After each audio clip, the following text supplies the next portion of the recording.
in decades. To kick it off, David Erbacher is our center official. And we're underway here from Koskinen Stadium. Mustangs playing a long ball. Picked up by Bull Jorgensen. The Norwegian center back blasted out to touch. Open up, open up. Stay there. What's left? Devin, on early in this game, what are you looking at, both tactically and personnel-wise, to start for both teams? Well, I want to see how comfortable this back line is for the Duke Blue Devils, who shifted back into a 3. Now, that's how they started this season, but because of the aforementioned injuries, they had to drop into a 4. They were a little bit more predictable in shape and not as expansive going forward. So now that you're giving more space, more freedom for these guys to chase, can you remain stable on that back line? And for SMU, I want to see some aggression on this front 3. First cross play in, Wessel Spiel off his line, doesn't contest it. And ushered out nicely by Julius Suber. SMU, one of just 4 teams in ACC that have yet to have been shut out this season. And we talked about Bailey Sparks on one side of the field. The other side of it is the fact that you've got Escorcia and Berkovitz and Lopez, a ton of talent in front of them. But Bailey Sparks can't do it all himself. And Kevin Hudson very clear about the fact that, you know, on the attacking side, they've been a little bit inconsistent. Thinks the Blue Devils are a bit vulnerable to establish some confidence for the Mustangs. This SMU team, as they play it back to the feet of Martin Dominguez, the goalkeeper now starting the last 6 matches. Played out of the back, but to the feet of Camarnecito, one of the tri-captains of this Blue Devils squad. Jorgensen on it.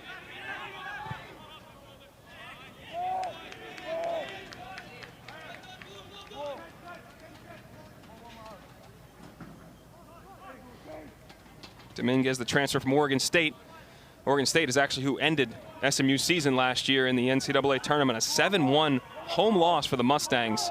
An Oregon State team that was the darling of the tournament ended up getting themselves to the College Cup, losing in the semifinals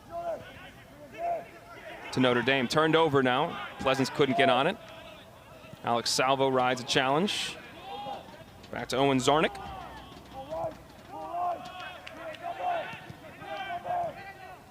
Daniel Escorcia turning on the ball. The diminutive Colombian, 5'6", scored one of the goals in their 2-0 win over Virginia Tech at home last month. Back to Brock Pope, out to Pinozo. This is a walk-on Pinozo, you know, starting in a big match on the road at Duke. What is that like for you played the center back position to be kind of thrust into an opportunity like this? I would say that, you know, normally I would be concerned, but given the way that Kevin Hudson, the head coach of SMU, speaks about him, I'm a little bit less concerned. He's always been a role player for this team, so much so that blasted from outside Djordjevic. Wasn't even given a role to start. You know, Kevin Hudson said, listen, went to scout him, meh. You know, didn't think it was a guy that was going to fit our system, and he said, you know what, that's fine. I'm coming anyway. I love that attitude. I'm coming in, I'm going to win you over. So that attitude right there, not only, hey, I'm good enough that I'm going to work myself into your system, but tonight, working himself into the starting lineup. That's how I'm not concerned, because he's not rattled. We've seen him in previous games come in, and in a multitude of positions, be utilized quite effectively. Kenan Hott scoops it up. Yeah, I love that attitude that he just was going to overcome it and did it. Found a spot on the field. And David Erbacher is, the flag is up. Rick Rogers, the AR on the near side. That is flag up. Ruben Masalis looking long over the top to Pleasance. In a foot race with Pinozo. Wins the race, the Blue Devil does. Drew Kerr, coach's son, clips it in looking for Bjornsson. Sparks. Calmly back to Djordjevic. And the other thing I would say about Enzo Pinozo at the left side of that back 3 for SMU is you've also got him shielded by 2 other center backs in Brock Pope and Owen Zarnik on the back line, who are the regular starters, and they finally get Kieran Pino back at the wing back position to give him nice coverage. Scorsia puts on the brakes. Salvo pinged out wide. Little 1-2 might leave an opportunity here. Out to the end line, and the flag did go up for a goal kick as Kieran Chambron Pino right there. He is dangerous. He missed the last game. He's been dealing with a little bit of a knock, but the Eintracht Frankfurt academy product. He played in other academies there too, but that was the most, namely, usually a Champions League level team. Grew up there, very talented player that can create down that left wing. Great work rate, a lot of creativity, and within some of those inconsistencies referenced by the head coach for SMU, you just take a look at tonight. Kieran Pino coming back into a starting role. Enzo Panozzo starting at the left center back position. The whole left flank that isn't really together on a regular basis. So to establish any sort of rhythm is very difficult to do. Talent, never the question though. Salvo crowded out. Eventually Djordjevic wins the ball for the Mustangs. Escorcia, head up. In that pocket of space again, driving at the back line. Lopez pass was picked off.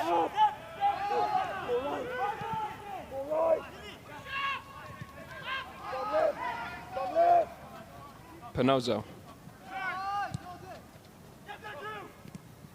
Nice touch by Pino. Again, Escorcia on it.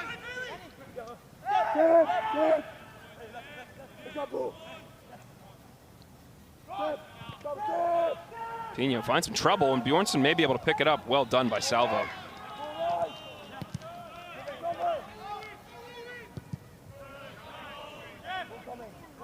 Zarnik clips it over, looking for Djordjevic. Gets behind the freshman Suber. Takes the touch, dangerous now. Wessel Spiel called into action to stop the cross. Duke trying to operate in transition, driven out to Bjornsson. Looking for the big switch to Pleasance, and not going to get there. Great start by the Mustangs on the road. Very clean on the ball, and one of the things, that's a little bit late. Luckhurst. And David Urbacher is saying, take it easy, not going to give a yellow 7 minutes in. Coach John Kerr from Duke talked about releasing Colton Pleasance to allow him to chase the game underneath that front two. We also have to be very careful the way that they rotate in the midfield. What SMU likes to do to find success is they allow Bailey Sparks a lot of freedom. So Salvo drops down, covers a ton of ground, but as he bumps, creates a man advantage. That's about communication, pulling Pleasance back a little bit in front of Kenan Hunt and Trevor Burns. Now Luckhurst getting more of a talking to by Urbacher. That's his second foul in 10 seconds. This one just a little clumsy. Is that like staring in a mirror for you? Absolutely. Clumsy. 2 left feet. Yeah. You see me trying to defend people back in the day. Didn't go very well. Well Pleasance done. Works Escorcia for the ball. Gets it over to Trevor Burns. Son of the legend Mike Burns. Currently the technical director of St. Louis FC, but had an outstanding playing career of the U.S. He's the only man, Mike Burns, to represent the United States at every youth level and the senior level. And Mike Burns coming over from the New England Revolution, and his addition to Peter Vermees, Sporting Kansas City, just made a run to the Open Cup final. Sporting KC, thank you. Misspoke before. It never That's a good teammate. It's a good. I misspeak. Subtly. You picked me subtly, but that's well done. I had to call it out because I was wrong. Never hurts to have that pedigree, not mine, Burns, in your background. Well, that's Coach Kerr was first to say he's loved the way Trevor has played. Yeah. He's great, clean on the ball, breaking plays up. He's been a huge addition to their midfield, the transfer from Georgetown. It's one of the great things. You got me spitting image of his dad, I might add. Actually called a couple of games in Kansas City behind him. Sitting down, great family. Yeah. And that's kind of what we talked about with Duke, right? So you have a Trevor Burns, a transfer from Georgetown coming in, don't necessarily know, you know where he plays, but don't know what his role is going to be on the field. You look behind him and Poul Jorgensen and what he was last year, an advanced player off the shoulder of Anulfor Bjornsson, now leading that back three, which was a 4. So this is part of the growing process that both teams are going through, but specifically that defensive unit for Duke that although they look cleaner on the ball the last couple of matches, they have conceded goals left and right, and you're just hoping to get healthy, gain some confidence, and with those roles established, start to grab some results. Yeah, Jorgensen now 8 and white, about to be on the ball. Oh no, let's go to Masalis. He has been helping in that transition to solidify the back line. You mentioned giving up goals. They are last in the ACC in goals against average at just over 1.6 per match, but they have improved in that in recent weeks.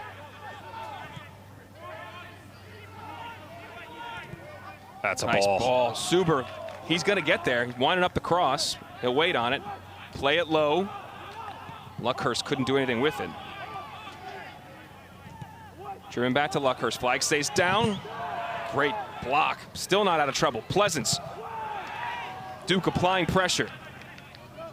Suber spins out of some trouble. Back to Masalis.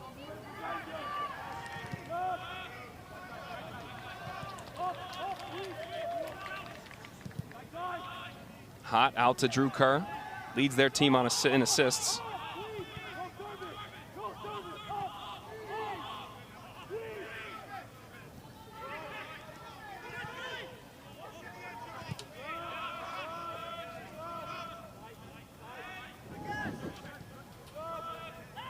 Acito out to Burns.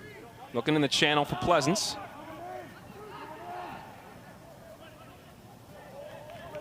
Burns. Pleasance can't control, and Escorcia scoops it up. Over to Lopez. Wheeling out of some trouble.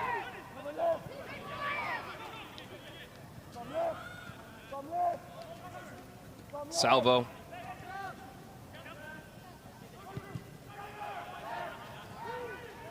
Pope. Berkovitz.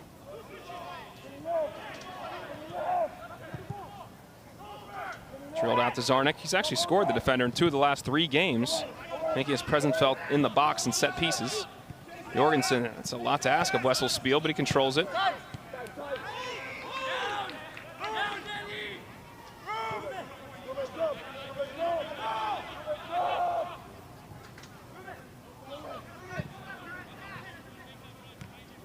Acito, junior New York City FC Academy product. Former ACC Freshman of the Year 2 years ago. That goes off Suber, and he does not keep it in play.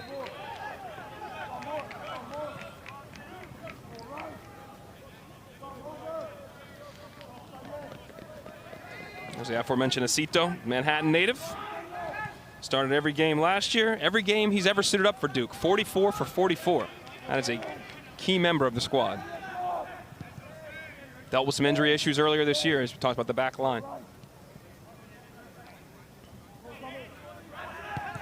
And part of that changeover for the Duke Blue Devils that just a couple of seasons ago, you and I were talking about a pregame down, how they were nearly impenetrable for what seemed like the entire season in 2022. Elliot Hamill in goal. It was just a star-studded back line. Of course, great midfield in front of them, and guys like Peter Stroud that have gone on homegrown into MLS play for New York Red Bull. Nick Periano, Philadelphia Union.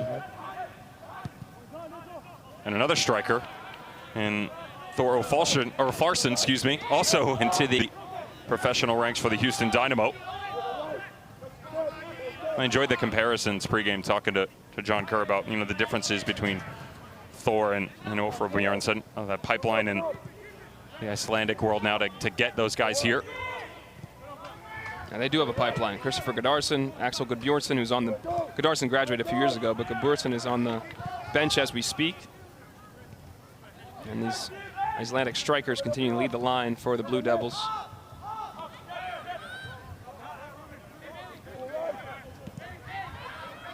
Penozo.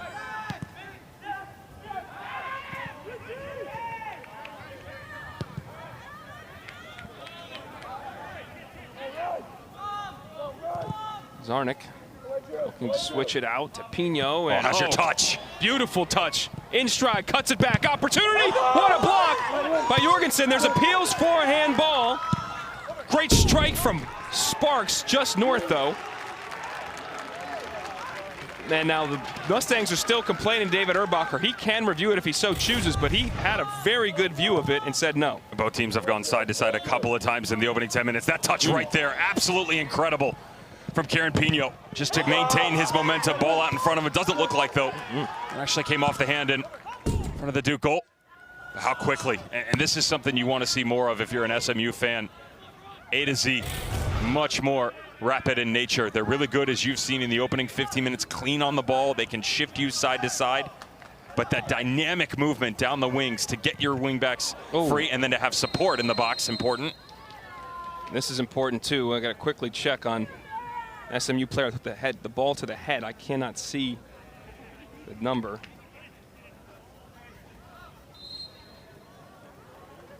I think it's Berkovitz. Yeah, it is Berkovitz who's down, and he took that first time attempted pass by Burns right off the head, so he will get some treatment. Hopefully he's okay. The reigning AAC Rookie of the Year. Jeez. Man. Certainly been the welcome addition back into this Mustang squad. 6 goals, 3 assists in 19 appearances last year for SMU. When you mentioned the AAC Rookie of the Year, already repetitions at the youth national team level for Israel. He's dealt with injury issues already this year as well. And just take a look. Take a look at the SMU chance.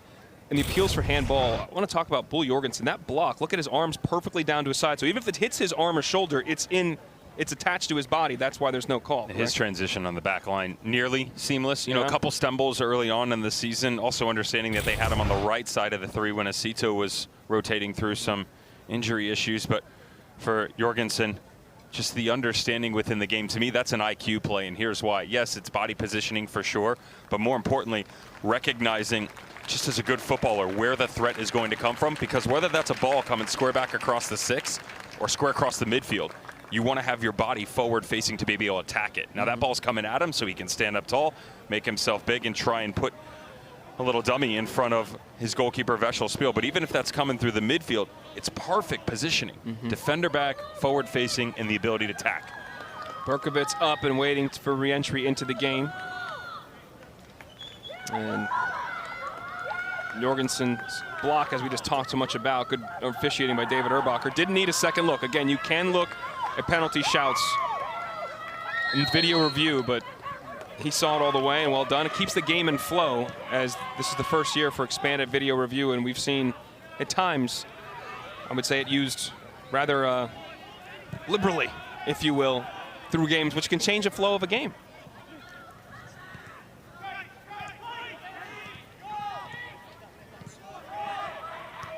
Burns on it. Kerr, one of 2 sons on the roster for John Core. That is the younger one, Drew. Cameron's dealing with injury issues, the grad student. Out to Jorgensen. Oh, Jorgensen tripped up there by Scorsia. And Berkovitz is back on the pitch. Back to Wessel Spiel, the grad student, Hofstra transfer, Netherlands native. Started all 75 games for the Pride. All CAA in 2 different years.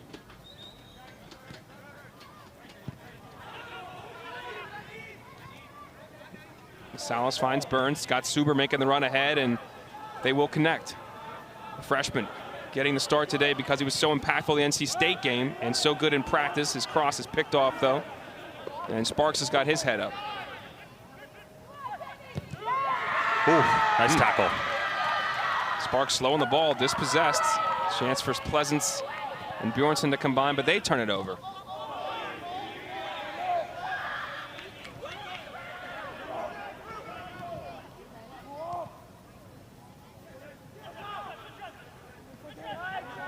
Again, turned over in a dangerous spot. Pleasance finds Bjornsson. He tried to lay it off for Burns. Burns will get there. Oh, the cross almost delivered, but Pinozo gets just enough of it. And there's some complaints that there was contact with Pleasance on that challenge. It's difficult to see from the vantage point that we had. Thought this was really clever, by the way, by Trevor Burns. You know, he recognizes that his window on this cutback doesn't have it on the favored foot, and it shuts itself down and quickly sees the back post run. But let's see the contact from that angle. He's already pulling up out of it, legs low. And there's a ton of traffic around Dominguez, the keeper. Just bodies everywhere. They're all packed within the 6.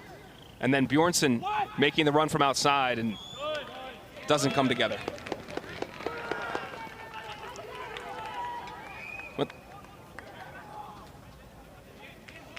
Breaking the action, tell you about our ACC Network women's volleyball match coming your way. It should be a great one. Number 4 Louisville hosts number 19 Georgia Tech. Coverage begins Sunday afternoon, 1:30 Eastern. This Louisville team, 4th in the nation, but they have been outstanding in league play. 2-0 overall, 10-2 overall. They play Clemson tonight, who's not ranked, so they're battling. We'll keep you updated on that game. Notre Dame is taking on Georgia Tech right now. We'll keep you updated there too. And this will be the 8th top 20 matchup of the season for the Cards.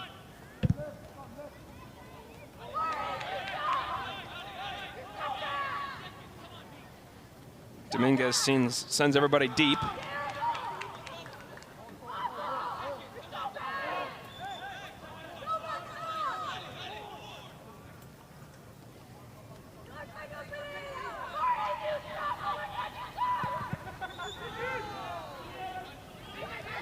Sparks flicks it on, but out of play. Sounds like some of the Cameron crazies haven't made their way over there just yet. They're kind enough to join us. Yes, tonight is called Countdown to Craziness. So in Cameron Indoor Stadium, the famous place where the basketball team plays, about 100 yards to the left of your screen here, there's a packed house there. Cooper Flagg is being welcomed, the future #1 draft pick in the NBA draft in 2025. Yes, there's no mystery. He will be the guy. Everybody's excited and going nuts in there right now. And a few folks out here are expressing themselves in their displeasure, I believe, at the official. I'm not sure. I don't know.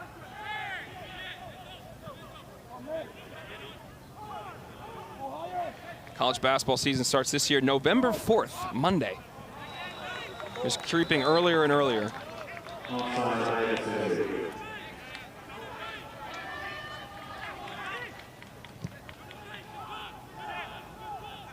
We agree that you're going to take me there one day? Confirmed. We're going to evening schedule outing together? Yeah. Evening outing, holding hands, and we're going to go enjoy it together. Someone's got to watch the kids. Us, not ours. Cary, North Carolina is the host of the semifinals and the finals for the ACC tournament this year, and we will definitely be taking in a game, I hope, if the schedule lines up with Duke and hopefully North Carolina. I believe Duke plays Wofford on November 16th. That may be your day, buddy. Wofford has upset North Carolina, their rival in basketball in recent years, so could be a good game. Got good memories of Wofford and some of the a game against them, I should say, back in the day. We won. You won? Yeah, it's the only memory. That's all that matters. Luckhurst trying to turn it into the path of Suber. Suber's going to get there. Cuts it back again. Oh, Luckhurst is right there. What a block by Pinozzo. Burns lining it up. That's out. Great job, though, by Suber to quickly get down into the channel. He jumps out here, Adam Luckhurst. His run initially is a little bit near, but recognizes that he quickly gets to his right and then slows to stop and allow this space to open up just inside the top of the 18. He actually had Drew Kerr wide open on the back post. There's a good look at it. If he opens up his hips a little bit more, he can rotate out to Kerr. That is being nitpicky because sights were set on that far post, if not for Pinozzo from SMU. Luckhurst coming off a brace in their last game against their rival, the Wolfpack, on the road. Gave them both goals. One from the penalty spot that gave them the win over the Pack. And this young man, he's really joined this team from South Carolina, has added a ton of energy. Obviously, goal scoring with 7 goals, 3rd in the league. Also, you talked about the brace. I would say a little bit further than that, the quality of form. A goal in 3 straight games. Yes. Right, it's just one after another after another. And so I can sit here and be nitpicky because we have a better view. But when you're in a striker and in form, you can't fault him for trying to take that effort, right? It's a little bit further away, but the space was there. He seems to find the right space at the right times. He's not going to blow you out of the water with some of his skill sets, but always like a true striker's mentality. Just aggression in the top of the 18 and attacking the space at the right moments. You mentioned those goals in 3 straight games. Those were all league games. NC State, UNC, and Stanford. They lost to UNC, and red card situation late in that game was tough. Stanford, they're up 2-0 with about 15 minutes to go and fell on the road in Palo Alto. 2-2 draw against the #2 team in the nation. Now there's an opportunity for SMU to line it up here as Lopez is pulled down. This will be Bailey Sparks' territory. He's the one who plays the ball down in, and this is what you get out of this front line. You want a little bit more of a representation up top in the 9 position as Lopez drops down in, and that's where they've struggled. But when you get good hold-up play and you've got the bodies down underneath, you can understand why he comes into the pocket. But we addressed this pregame. Bailey Sparks, dead ball situations, 5 goals, 6 assists on the year. No other player in ACC has 5 and 5 so far this season. Only one game this year that he's yet to make a mark, and he's got a heck of a right foot, more than willing to let it fly from distance. Well, last time Duke saw a free kick from this spot, Teg Healy put it in from NC State, in a beauty from about the same position, maybe a yard or two closer. It's Pino, and it Sparks over it. Pino to take, deflects into the breadbasket.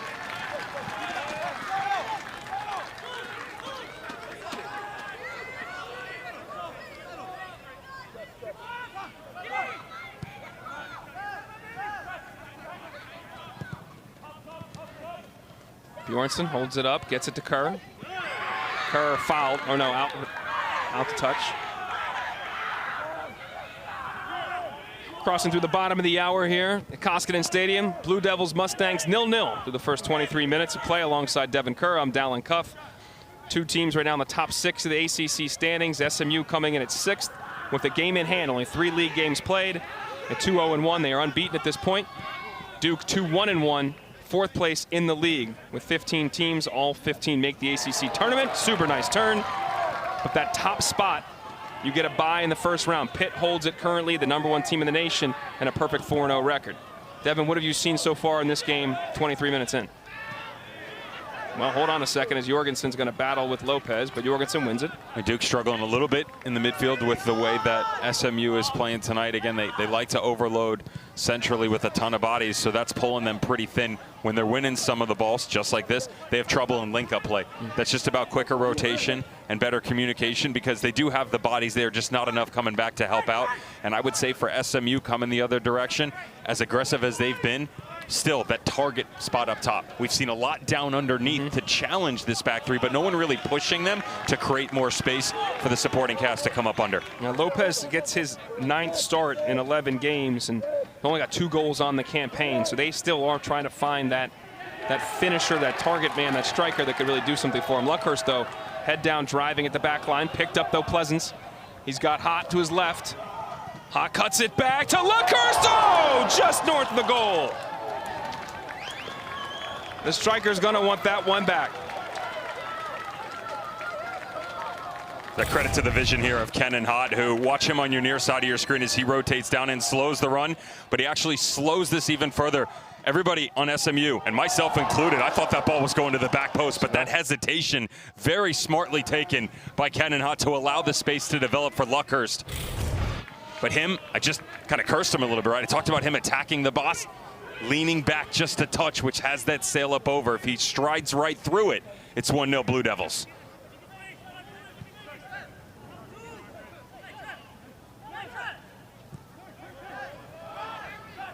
Pleasance in some space. Dancing through the midfield. Cleaned out by Salvo. He says there was no contact. Salvo, the midfielder, born in Madrid, moved to Coppell, Texas, was AAC, all-freshman team last year, critical to this midfield. Kevin Hudson will tell you. Cecito, he'll come forward from that center back spot. Suber clips it in.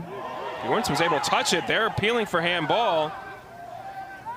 And David Erbacher's going to wave it off.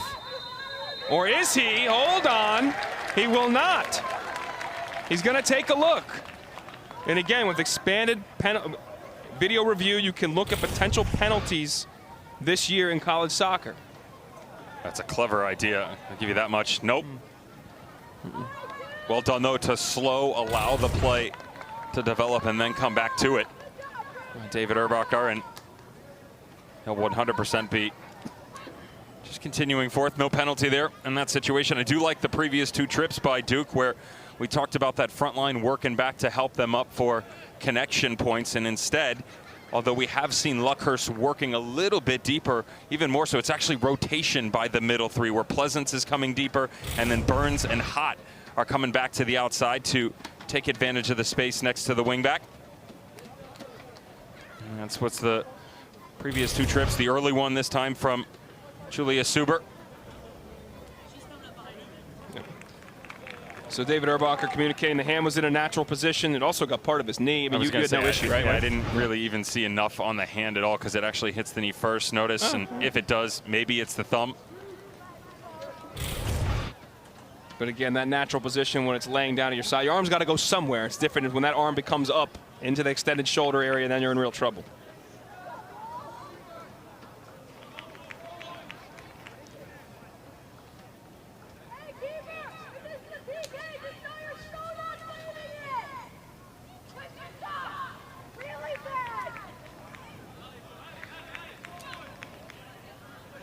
David Erbucker having word with Dominguez now. Junior keeper from Dallas.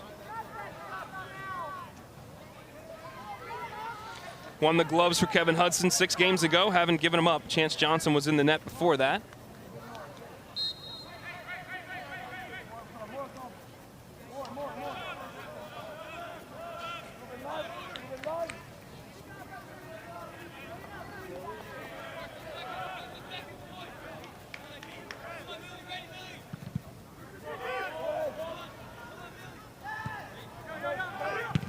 Jorgensen doesn't win it cleanly. Bjornsson came back from an offside position. Offside.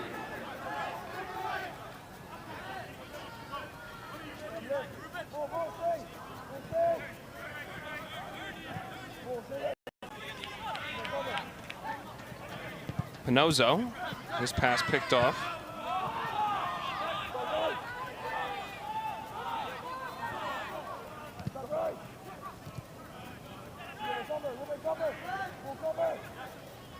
Pinozo on it with space. Yeah, Pino offside. Offside, SMU.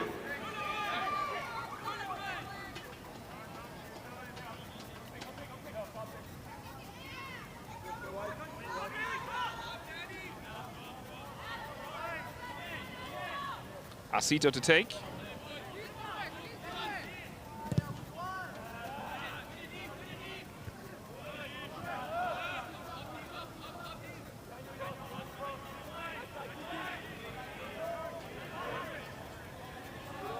Suber combines with Basalis. He's got a dangerous left foot. Almost found Pleasance, but Sparks steps in. And goes off. Well played by Berkovitz. Go out for a goal kick. 2 other matches in the ACC underway currently. Stanford, NC State later tonight. But what's happening just down the road in Chapel Hill, Carolina up 1, excuse me, on the road, I should say, in Clemson. Martin Vician puts the Heels up 1-0. Clemson coming off that, in terms of ACC play, loss last week at Notre Dame where they're up 1-0. But then through a red card and 2 defensive mistakes, they fall 2-1 to the Irish. They are down again, this time at home at historic Riggs Field. We'll keep you updated on that. We'll keep you updated on Virginia, the Commonwealth Clash. Virginia hosting Virginia Tech. Virginia Tech, number top 20 team in the country. 19 specifically, 0-0 in the first half. Vician's been on a heater for the North Carolina Tar Heels in that front line. It's like every single year continuing to gain more and more confidence. So structured the Tar Heels are. They actually snapped a 23-game home unbeaten streak for the Blue Devils here a couple weeks back. Burns shakes off a defender, comes up with the ball, gets to Pleasance. Pleasance runs into trouble, upset with himself with a turnover. Berkovitz pops it out to Djordjevic. Striding forward, Suber trying to race back. Rides challenge, 2 challenge, still Djordjevic. Oh, what a job. And that's going to end up getting a yellow for professional foul on Burns. A runaway freight train here for Nikola Djordjevic. Just watch his body positioning, recognizes he's not going to win the foot race, and on the cutback, once again, Kenan Hott on the slide back over. Midfielder does a really good job to close him down, but again, using the aggression to his advantage, cuts off the angle. And Birds at the tail end of things was trying to do the same thing. Distributional capability and confidence. That's what you get out of Djordjevic at this right wing back position. So good with the ball at his feet. Happy to run at anyone, but always looking for the next step in terms of combination play going forward. Pino and Sparks stand over this one as they did before. Sparks took it last time. Pino this time over the net.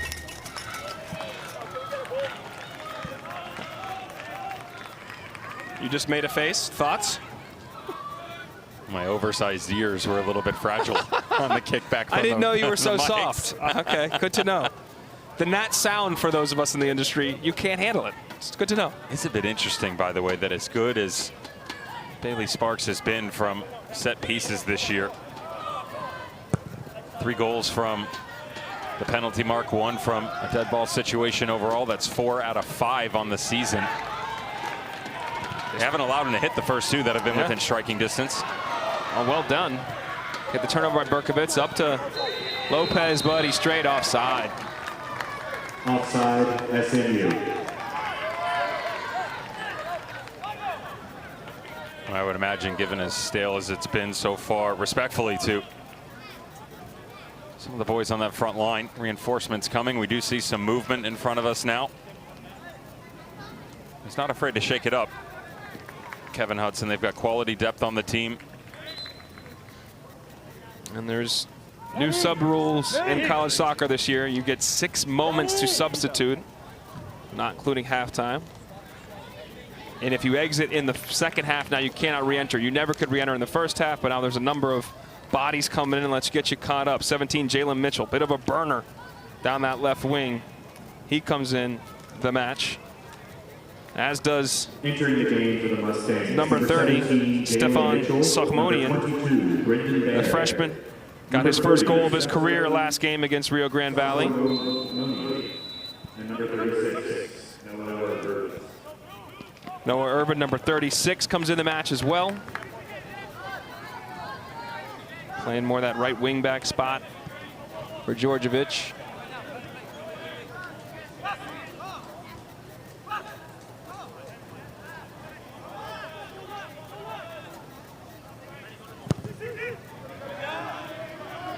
Spiel goes long. Pope wins the ball. Mitchell, his first bit of action, controls it.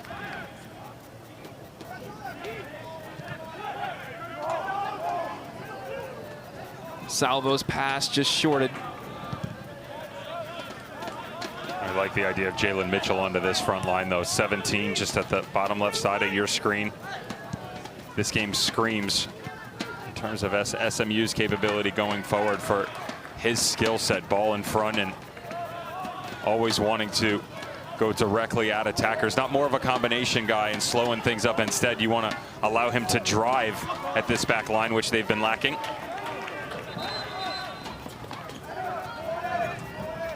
And a couple Duke subs now. You've, as we mentioned, the other coach's son, Cameron Kerr, joining the fray. His 55th appearance for the Blue Devils, the grad student. Family of soccer players. Mom Terry played at UVA. Sister Alex right now playing with Como FC, Como 1907 in Italy. Just joined that club a couple weeks ago. They play Fiorentina tomorrow morning. 6:30 our time, 12:30 local time. Coach Kerr is hoping for a W here, which makes waking up at 6:30 in the morning quite pleasant to watch his daughter and club. Speaking of pedigree. Exact, it's loaded.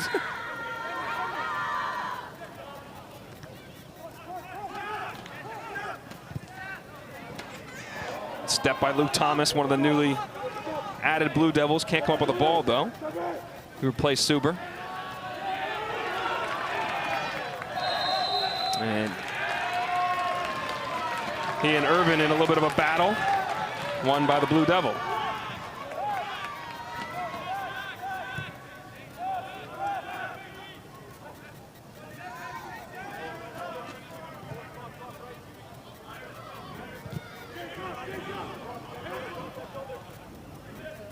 Masalis to Hot. Back to Masalis. Acito. Switches it out to Thomas. Brings it down nicely. But then just ball taken off him by Urban. And it will be Mustangs ball.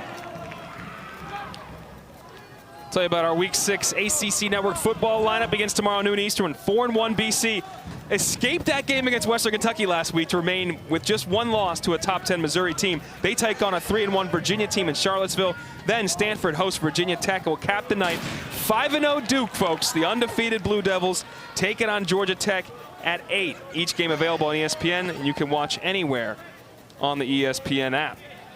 Remember, Duke just took down their rival UNC. Tough game. Now they're going to play in Atlanta.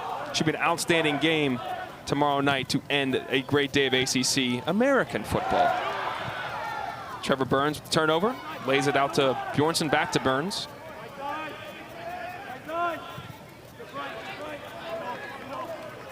Thomas. It goes out off of Mitchell.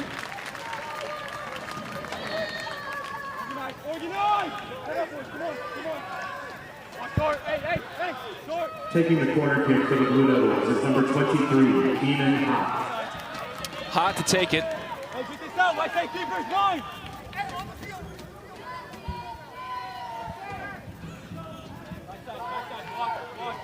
Again, a lot of traffic around Dominguez.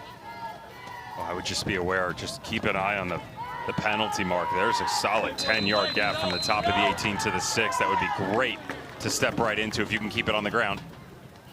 Hot. And Irvin got a piece of it. Bjornsson can't bring it down. Pino will, though.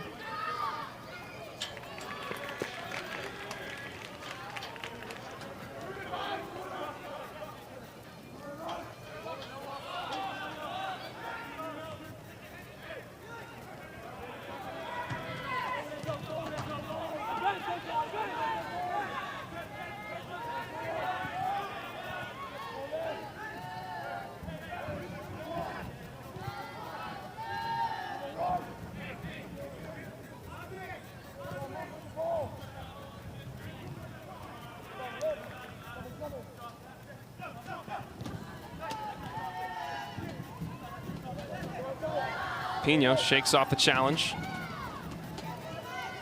Combined, still Pino, he's dangerous. On that wing, head up, drives it in low, deflected. Burns gets out of a little trouble. They maintain possession. Push forward. Duke could be dangerous in transition. Bjornsson making the run through the middle, deflected by Pinozzo.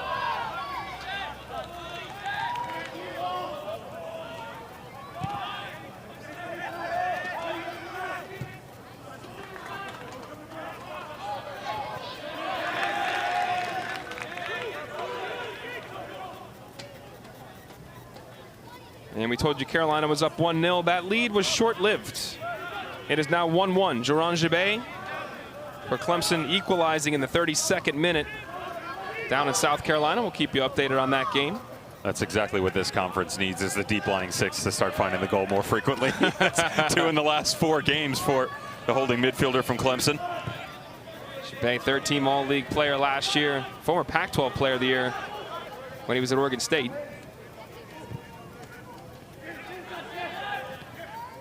Salas to the feet of Bjornsson. Nice touch by Hott. Little heavy though, but Salvo spinning out of trouble. Still Salvo, and eventually dispossessed. And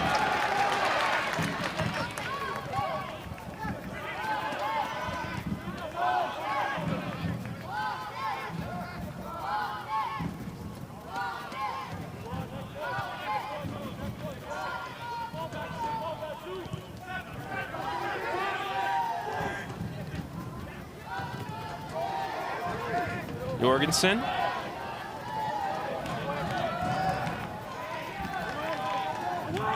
Step by Thomas.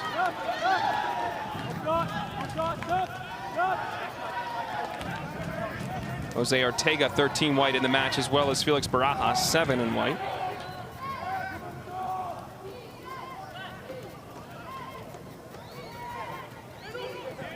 Pinozzo. And Pinozzo goes down, and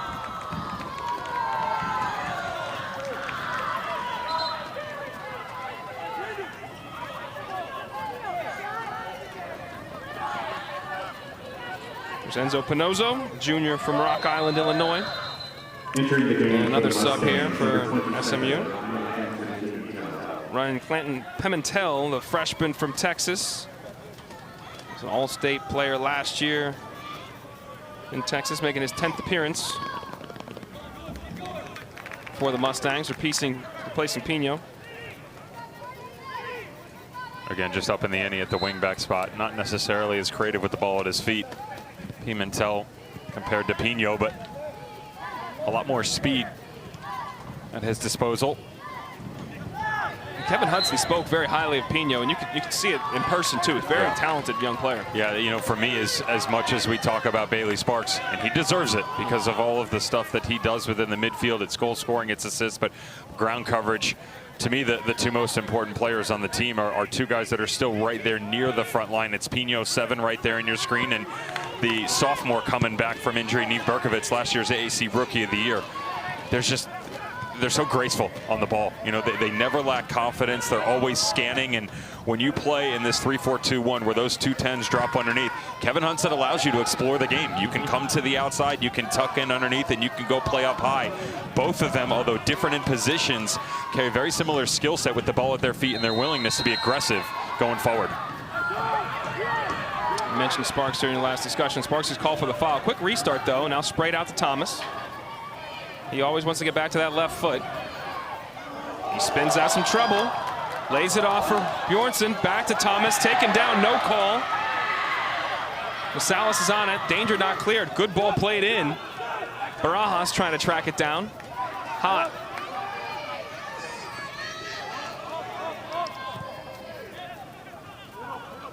Creeping to 4 minutes to play in the half. Duke starting to ask a few questions.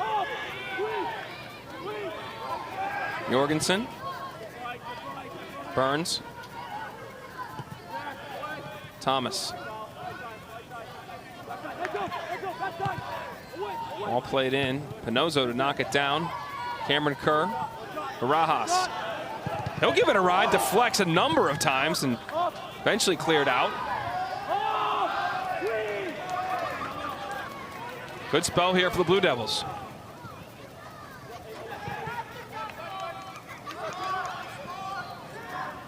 Dominguez off his line to collect.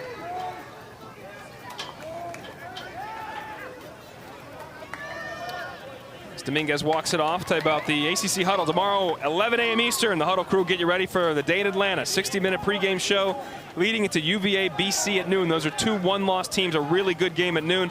Then also halftime shows and pre- and post-game shows throughout the day. Back at 6:30.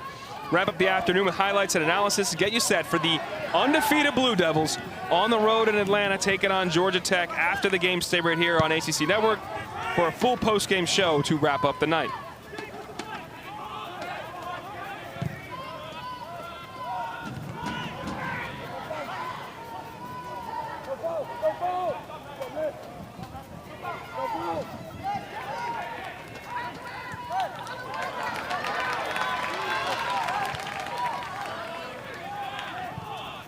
Looking forward for Bjornsson.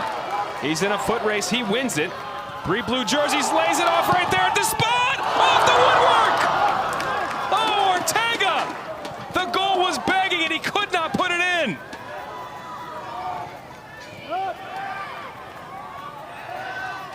Jorgensen runs Baird off the ball. Duke is applying a ton of pressure to end this half.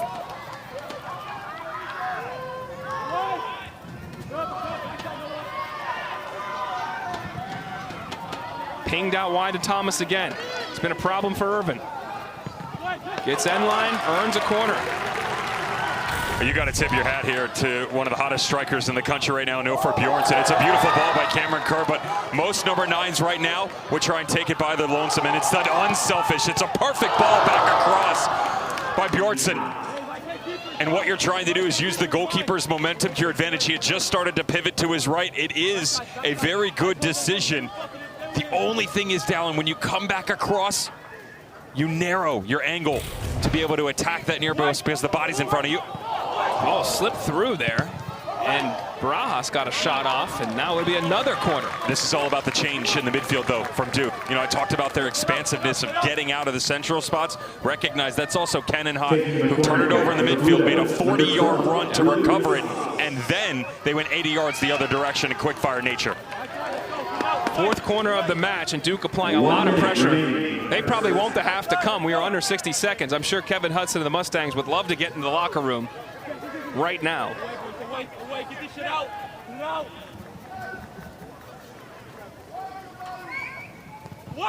In swinging ball, flop through, Ortega, another chance! He gets it done this time! And fell to his feet, and he delivered! Third goal of the season for the junior from Maryland.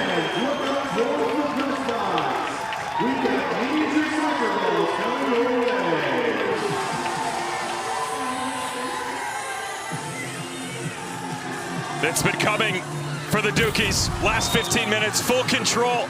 And this is just about the goalkeeper right here. They've rotated. They've gone from Chance Johnson back to Martin Dominguez. If you're going to come strong. As he comes off his line, just doesn't get enough on it. And then on the recovery, everybody forgets about what has been one of the most threatening men on the pitch in the last 5 minutes in Ortega. Just clean. Don't have to do a ton there. Head down, make contact, let the ball do the rest. Blue Devils out in front. It sure felt like it was going to happen. The last 4.5, 5 minutes, it has been a Duke onslaught with chances, and Ortega just had hit the post about 90 seconds before. But this time, he puts it on frame and gets his third goal of his career, second of the season, to put them up 1-0 with 41 seconds to go in the first half.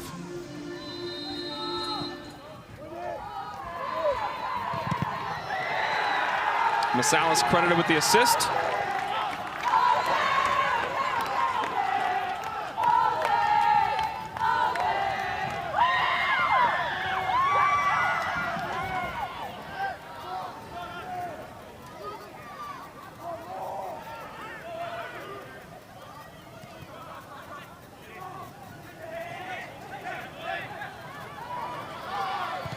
Under 20 seconds to go.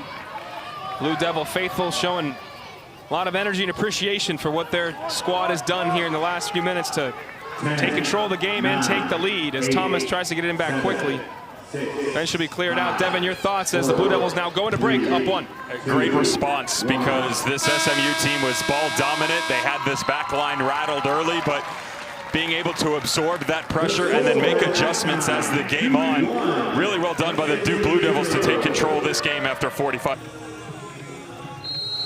In the half for the Blue Devils, John Kerr has gone back to the starters for the most part, after making a number of changes, and obviously Ortega off the bench gave them the lead. And for Kevin Hudson's crew, similar thing. You've got the starters essentially back in the match. Julius Suber, freshman, winning it on the wing.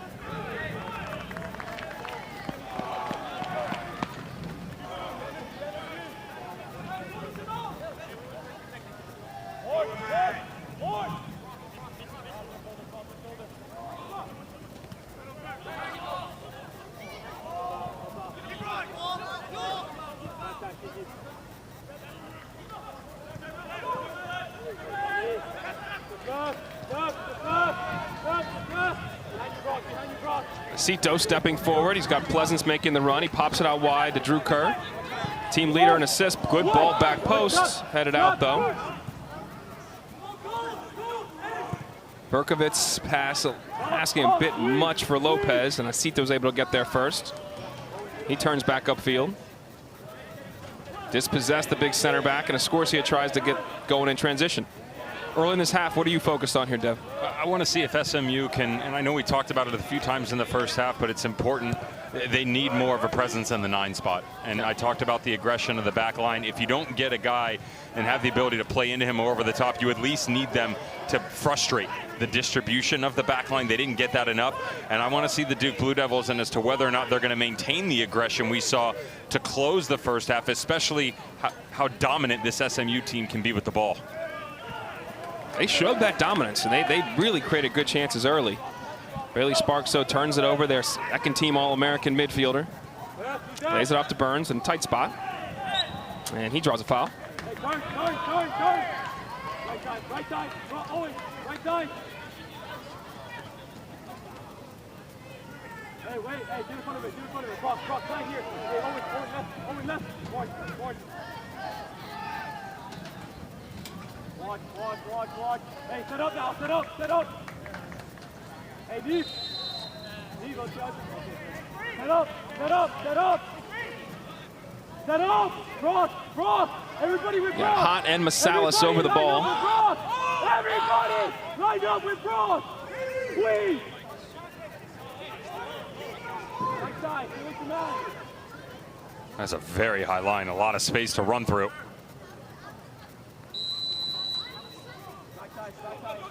It'll be Masalis with the left foot. He's got 1 assist. And headed out by Zarnik. Djordjevic able to not keep it in. And 2 other ACC games going on currently. Clemson and Carolina tied as they just started the second half. Virginia up 1-0 on the 19th ranked Hokies, their rival in the Commonwealth Clash. A Daniel Mangarov goal is the difference right now for the Cavaliers.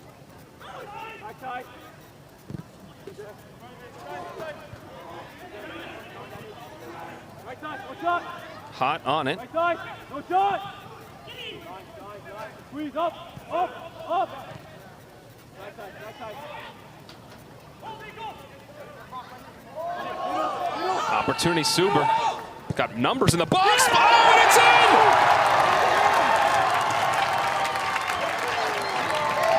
I'm not, Luckhurst isn't claiming it.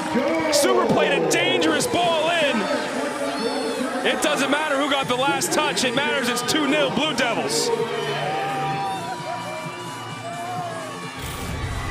A couple of different pieces they've been trying to lock down, one of which has been this wingback spot, and it's gone back and forth between Thomas and Suber. John Kerr said, got to give him credit. He's worked his tail off, Suber, and I got to give him the nod in the starting lineup. Feel like his speed and aggression is going to give us a real advantage in the final third. Doesn't get much easier than this. That is just get down in, wash, rinse, repeat in training, Dallin. Triangular play as the ball gets to the byline on the cutback, and you can walk it in if you're Adam Luckhurst, who has now scored in 4 straight matches and is 8th on the season. He's smiling at it. It's funny. You usually see a striker celebrate it, want to claim it. I think he wanted to get out to Suber and congratulate him because it was too easy. He did all the hard work. He right? did all the work. He removes. put it on a platter, and Luckhurst did get the touch, but it was too simple that he had to really give the credit to the man with the assist. 8th of the campaign, but back comes SMU. Djordjevic, and he's taken down hard by Hot. And Masalis will also be credited with an assist. That's his 2nd of the game. Well, the argument from Djordjevic is this is from behind, but I think he's actually going back to the nudge just prior, and it's still a foul, but it's not negative in nature. Not that one right there, but this one right there. It does feel a little bit more on the lateral side of things as opposed to, as a player, when you're running there down, you're almost always, because of your momentum, going to feel like the contact comes from behind you, but it is the right decision. Not a yellow. This could be a huge chance for SMU to potentially respond and have the deficit, because the second half started the same way the first half ended, with Duke not just with momentum but with another goal. Do you finally let Bailey Sparks hit one now is the question. I haven't let him go 3 previous times. It's been all Pino. But this sets up prime for the right footer. Notice, by the way, big striker on the right side of the wall. Pino again, this one closer, but he's 0 for 3.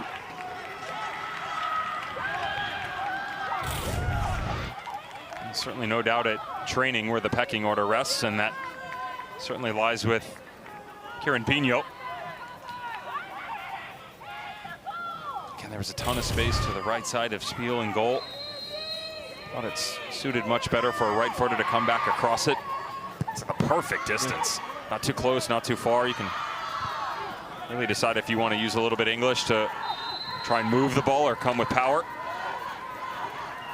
I mean, Pino can strike a ball. I'm just surprised in that, at your point, in that angle, in that setup, this many. At some point, Sparks, the 2nd-team All-American, isn't saying, I'm going to take this one. Well, to me, the bigger one is, repetition. Yeah. So it's, okay, you missed the first one, maybe the second one, okay, but when you haven't, and this isn't his fault, Pino, he's been injured, when you haven't been involved as many matches as we've seen from Bailey Sparks, and a guy who's clearly playing with confidence. Again, 5 goals, 6 assists, the only player in the ACC with at least 5 and 5 in each category. I don't care where you're hitting him on the field. his mindset's in the right spot. Yeah. It's a little bit surprising that you haven't let him have a go. It makes you wonder if there's anything trailing, maybe injury-wise, that you don't want him to overstretch, but he's been pinging the ball quite nicely. Cito steps nicely, picks off the pass. And the center back's a little out of his depth there.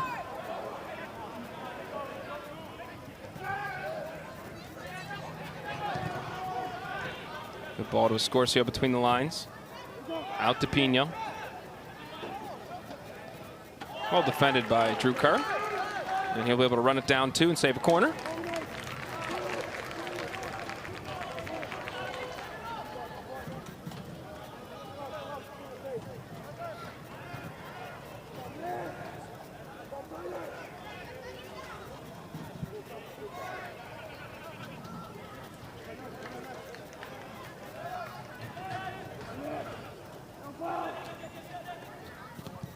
Clipped in by Pinozo. We have not said Wessel Spiel's name in quite some time, but he claims it.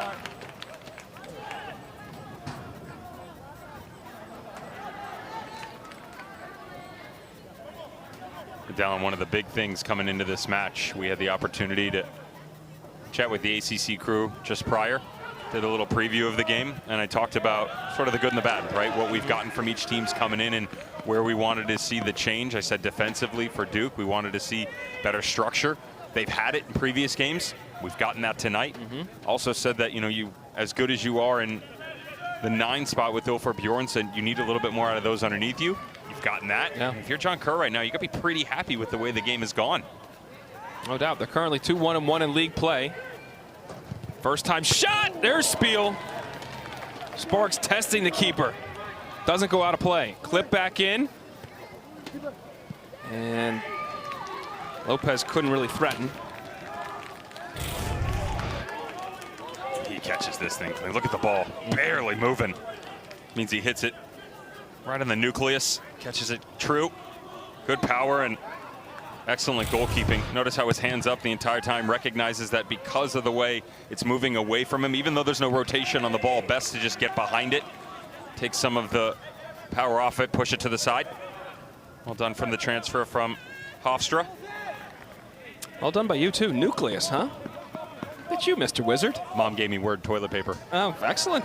Mitochondria. Let's just, there you go. Let's break down the cell. Oh, Pinozo almost just gave it to Luckhurst. Pino dancing past Kerr. Sparks, Pinozo overruns it.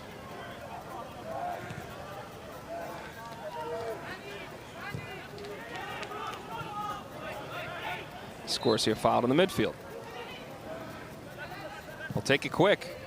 He's gotten a chance here, Djordjevic and Suber, but there's Spiel to hold it in. Well, Spiel takes his time here. Our next ACC Network women's volleyball match should be a great one. Number 4 Louisville just took down Clemson tonight to move to 11-2 overall, swept the Tigers. They host number 19 Georgia Tech. Coverage begins Sunday afternoon, 1:30 Eastern. That'll be the 8th top 20 matchup of the year for the Cards. They've been outstanding in all of them. And now Djordjevic is down.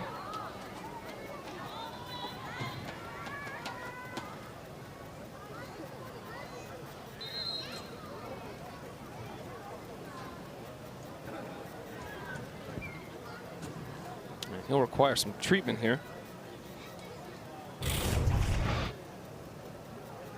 Watch the elbow. And then the head. I thought maybe the left elbow of Djordjevic caught Suber. You know, Dallin, going back to Wessel Spiel from Duke, you know, the other thing when you ask about defensive shape and consistency back there, you can lose players due to injury, number 1. Tactical switches, number 2, but with the understanding that for the past 4 years, this program has only seen 2 goalkeepers. It was Elliot Hamill, 20, 21, 22, and they thought they had their heir apparent, Julian Eystone, who came in incredible in 2023. He's a pro. He had other ideas. Decided that maybe, okay, I'll try this professional thing out a little bit sooner than expected, and we did address this on one of the previous games we had the privilege of covering. Late December, early January was when they finally found out that they were going to be without his efforts. So then, okay, you're a coach, you're recovering.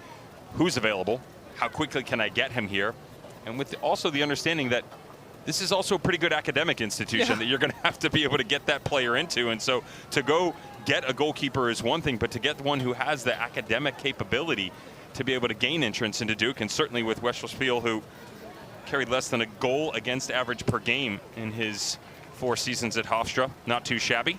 So that takes time, right? Yeah, it's hard. I mean, 75 starts at Hofstra, 25 of those shutouts. It's a third of the time. Born in the Netherlands, Utrecht.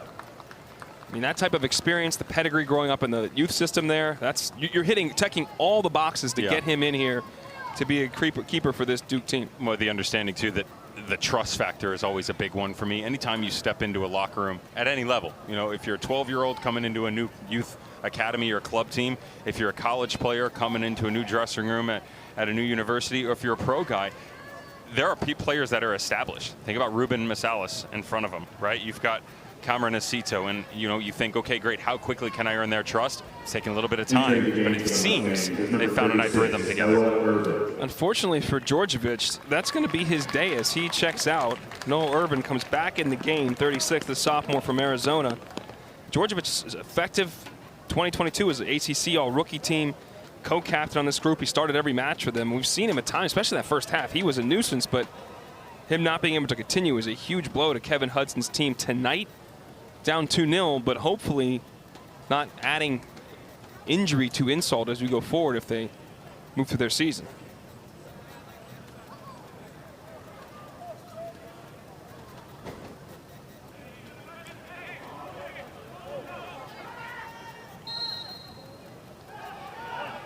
Colton Pleasance off the restart.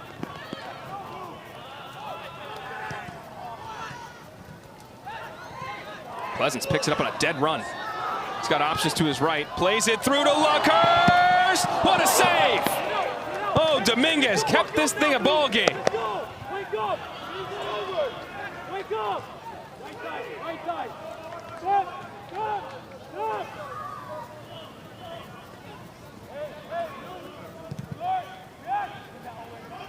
Spiel gets the head of Olferson, Bjornsson, excuse me.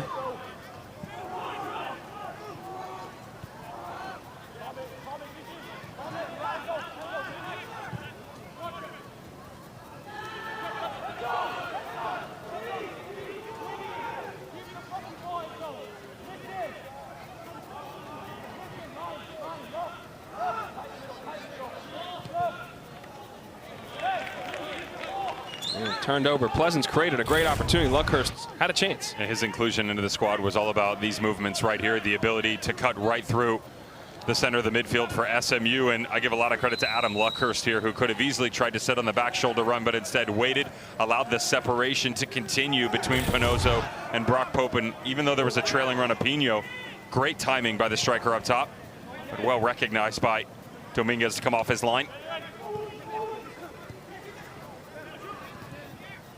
There's Pleasance again on the ball, the grad student from UNCW. Created that last chance. Good playmaker in that 10 spot, your attacking midfielder.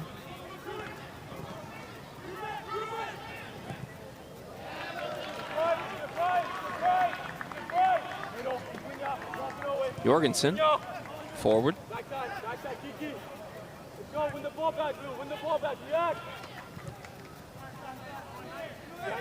Behind your way. Stay with him. Backside and go. Suber. Working on Irvin. Hey, 3 more here. 3 more. 3 more. Win the ball back. Love the communication, by the way. That's the goalkeeper from SMU, Martin Dominguez, who is barking orders to the players just in front of him. And lacking a little bit of confidence right now, down 2-0. One just before halftime, one coming out, and just trying to keep these guys. Listen, hey, we're still here. We're still in it. Very attack-minded team that also create good balance on the back line. Just trying to get some momentum within this match. Pleasance, driven ball. Dominguez able to corral. Luckhurst right there on the doorstep. How does SMU get back in? I feel like they're struggling for like life right now. Anything. You hear him saying, wake up. Anything. Yeah, it seems a little bit flat. Again, to me, it's I've mentioned the presence in the 9. I would even say right now it's even more so of a threat. Escorcia and Berkovic just a little bit deep. That's a good example of it. As they're coming in, they don't really have the ability because they're having to travel so far that when they're picking it up back to goal, there's no one in behind them, number one. And number two, their long balls coming in. So they don't have the chance to go 5 or 10 yards.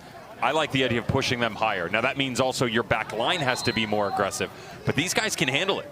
They've got a ton of speed, so maybe a little bit more direct, start to win some of these duels, reestablish some positional aptitude within this game because they're also playing really deep and have to cover a lot more ground. Yeah.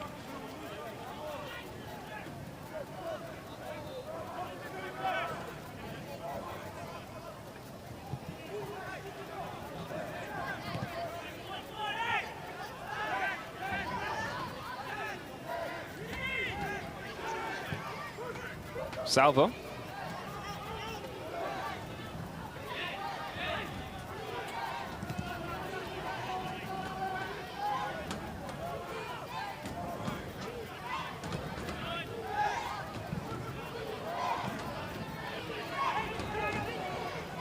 Pinozo, center back, coming forward, carrying it into space. Pino able to skip it past Kerr. He's got his head up. Acito. Keeps it in for a throw. Well done.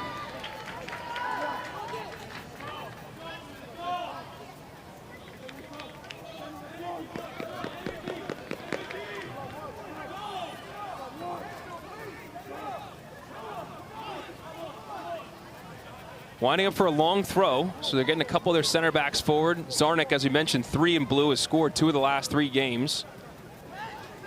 You got Pope up there as well, the other center back. And Pinozo, the third, to make the throw. Falls to Sparks.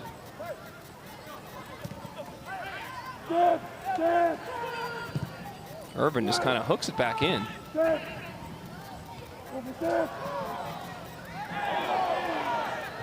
Suber couldn't come down with it, but now Pleasance is on it. He's got Bjornsson making the run. Irvin there too. And good defending. Well done by Irvin.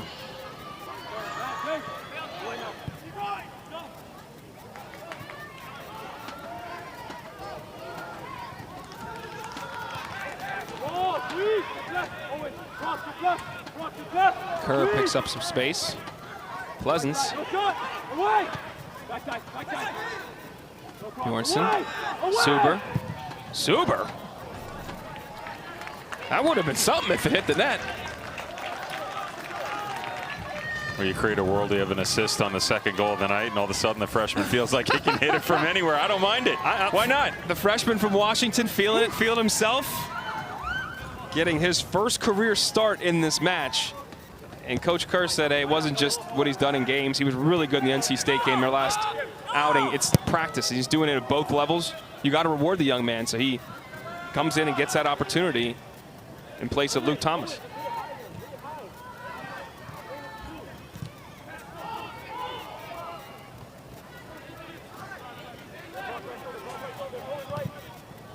We saw Duke to start our ACC campaign on September 6th. That was just under a month ago. This looks like a completely different football team right now. Yeah. And they were good that night, too, to be clear. They battled and won 1-0, yeah, scrapped it out. Bjornsson exactly. got hurt in the first half.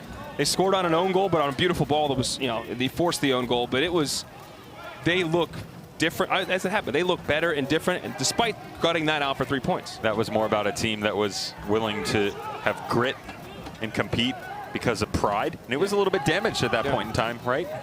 Instead of a team that right now, the technical and tactical capability within this team. Hold on. Yep.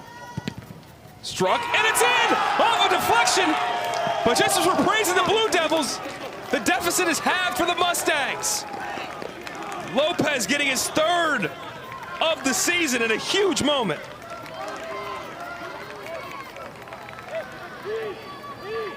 But just about to talk about their ability to change within a match, but that's exactly what we were looking for here from SMU. And we've discussed this front three. Berkovic, Lopez, and Escorcia, none of which are involved in this outside of the high line by Noah Irvin, who just made an incredible play on the far side. But what you're asking for here is an opportunity for the 9. And if Lopez isn't going to be able to get those chances with balls into the channel or balls into his feet, give him credit working back towards the play to pick up the passage and do it all by himself. That's an excellent job by Milton Lopez. I mean, he glided right by Bull Jorgensen. Bull's not going to enjoy that film. Lopez is going to love it. Just skipped right by him, took the chance, took a slight deflection, back of the net. Beautiful. Well, the one thing I would add, too, is closing out the first half and most of the start of this second. Now, I get it. We're 17 minutes in now. It's not like they've had a ton of opportunities, and that's where frustration starts to set in for attackers, and they'll say, okay, you're not willing to give it to me? I'll go do it myself. Well, Bjornsson's team of attackers, he wanted a foul call. Not going to happen there. Kenan Hott with a good step to turn it over, but SMU looking a little different now, and Hott with the foul. And SMU wants a yellow card. That was a tactical foul. It's also a third time now that we've seen Kenan Hott. I mean, give the kid credit in the sense that he recognizes where the threat is coming from, but also continued infringement for the midfielder that starts to come into play. Bailey Sparks tried to lay it off to Scorsia. Doesn't connect. Hott out to Drew Kerr. SMU bench right in front of them. They are furious. And David Erbacher is now going to brandish a yellow card for Coach Kevin Hudson in the book.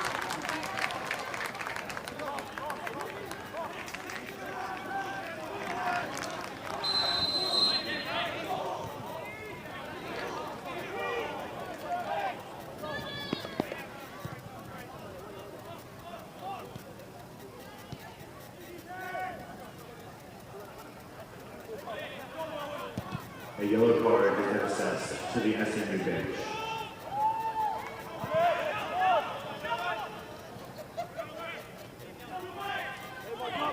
Just keep an eye centrally here in the little chess match between the two midfields. Once we saw the change in the first half that is actually starting to take place here again, it involves Trevor Burns, that rotation to the outside, and he's dragging the shape, but he's also dragging a player with him, so it pulls Berkovitz out of it from an attacking standpoint. But what it also does is defensively, in a lot of moments, it's putting one-on-one Kenan Hott and Bailey Sparks. And the success of this team within the midfield for SMU is all about Bailey Sparks and his ability to float. But instead, you've nullified a lot of that conversation because defensively, he's having to do so much work. And Coach Kerr did say we're going to always have a body next to Bailey Sparks. The question is, can and when can we get two on him and really crowd him out of the game? And to your point, Hott specifically, as it is now, has been very good in that regard. Right shoulder! Right shoulder! On it. Backside. Bjornsson to take it, cross it in, but goes out with deflection. You were all over it, Devin. You knew right away. Deflected, going for a corner now. Just need my challenge flag and take me over to the gridiron across the street. 5-0 Duke Blue Devils. I fit right in. You do. They'll be there in Atlanta tomorrow, but you know, it's okay. Yeah, they won't let me. 8 o'clock on ACC stadium. Network. Yeah. Take it on Georgia Tech. Here for the game, guys. Wrong city. Hey, someone backside. Taking the It's like corner Wally kick for World, the Blue Devils is number 12. National Lampoon's Vacation. Masalis to take. He's got 2 assists on both goals for the Blue Devils to take the corner. He's got Hott, short, and bodies all around Dominguez, the goalkeeper. 5th corner of the match. Get it out! Away! In swinging ball. Close. Headed out. Burns on it. Pleasance floats it in. Acito got ahead to it, but right to the belly of Dominguez. And they may be looking to counter quickly as the center backs are forward. Pino forced back.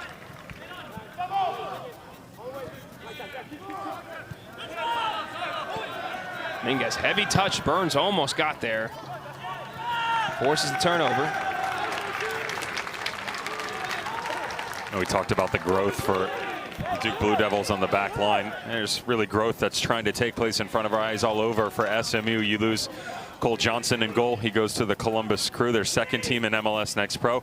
Mads Westergen goes to the professional ranks with North Texas. That's the 2nd team under FC Dallas. And then probably their biggest loss, which would be a huge impact tonight. Jeldrick Dahlman, one of the best strikers in the country, 15 goals in 19 games last year.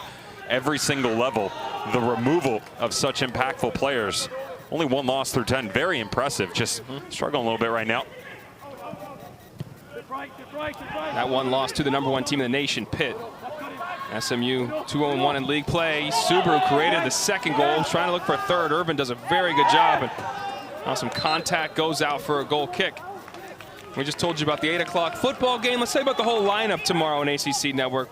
On the gridiron begins noon Eastern, really good one. 4-1 BC, battled back to hold on to that record, that 1-loss record against Western Kentucky last week. Take on a 3-1 Virginia team in Charlottesville. Then Stanford hosts Virginia Tech, and we cap the night off 5-0 Duke, take it on Georgia Tech. Each game also available on the ESPN app, so you can watch it anywhere. Of course, Duke remaining unbeaten because they took down their rival in a bit of a thriller last week.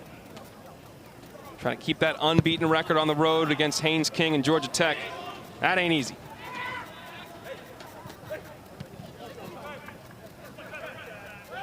Burns gets the foul call. We're under 23 minutes to go here.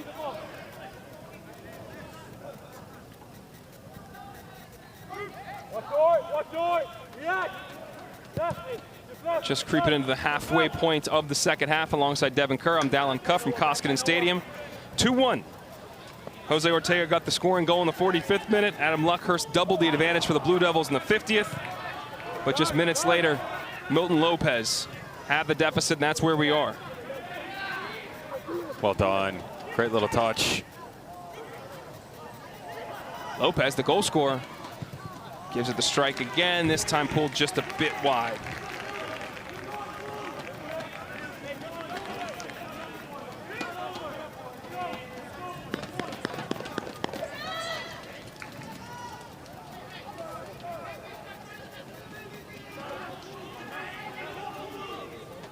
Duke slowing the game down a little bit.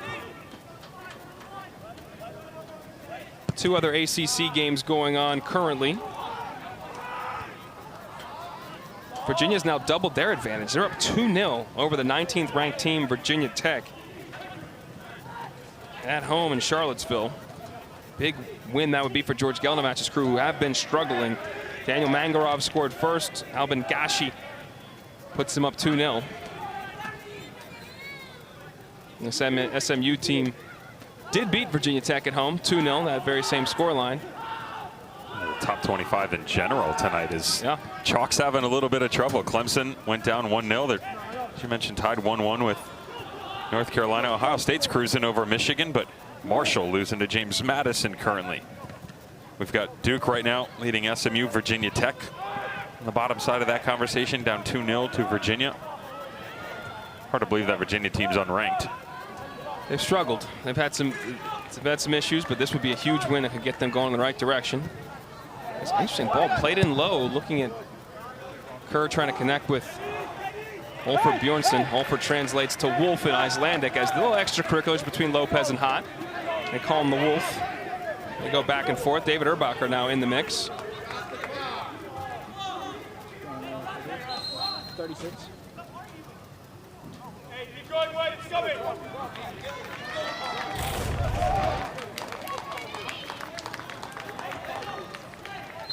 Well, it'd be wrong to come here and not make friends.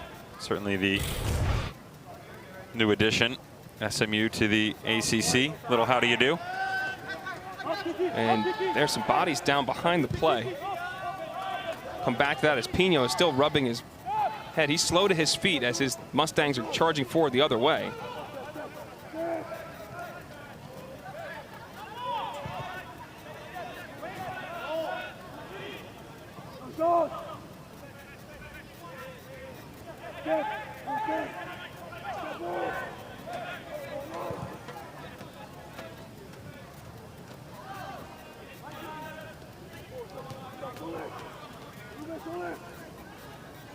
Pino up to his feet and on the ball.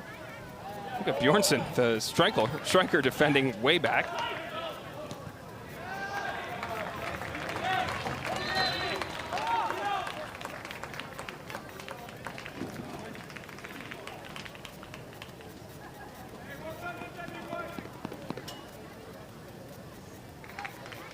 Returning to the game for the Mustangs is number 20, Nikola Djordjevic.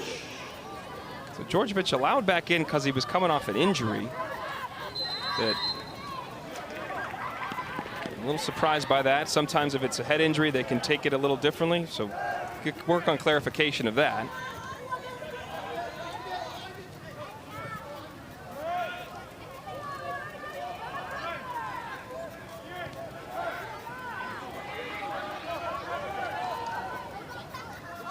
Laid out to Pino. Dangerous in that left wing. Arriving is Sparks. What a save by Spiel! Just the man you'd want arriving to that spot, but Spiel equal to the task. Beautiful build, and so impressive the save is. Watch as he moves to his left to then immediately come back. Great vision by Sparks coming right up through. Does exactly what he needs to do. Use the momentum, keep his head down to allow the ball to stay on the deck, make it difficult for the goalkeeper. But just as quickly as he's rotating to his left, excellent explosion back over the right-hand side for Spiel to push it aside. Taking short, connecting, and Spiel then, excuse me, Sparks overcooks it.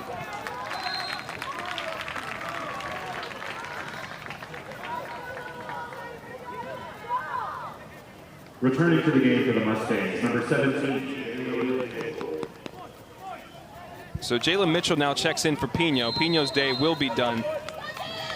So there are different exceptions. If Djordjevic was a possible concussion or he was bleeding, he could exit the match and then re-enter. So it had to be denoted as, I imagine, one of those two things. Which we didn't see. Yeah, we didn't see it, so. And we're not up here speculating about injuries, but either way, he's allowed to come back on the field with whatever it was noted to the officials about what his injury was.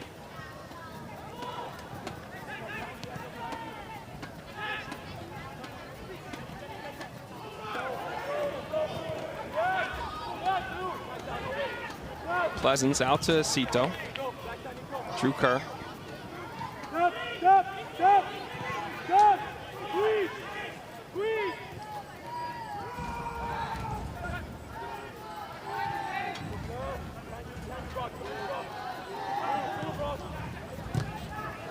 Ball turned over. Scorsia picks it up. He's got his head up, looking for Lopez.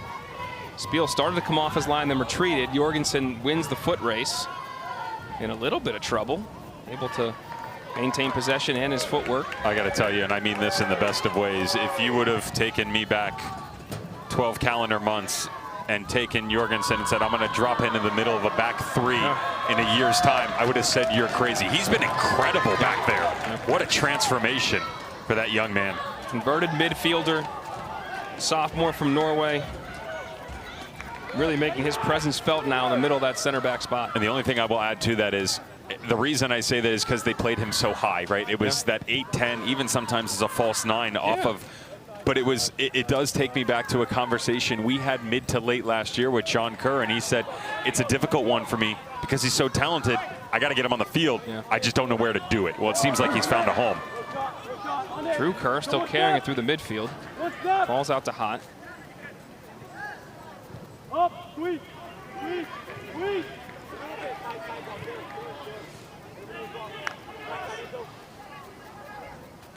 Squeeze, squeeze, squeeze, squeeze.